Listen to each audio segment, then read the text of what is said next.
mo na yan.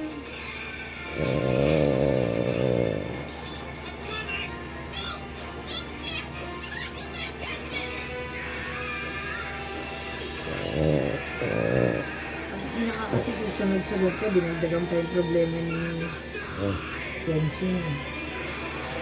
Ay! Sino yon?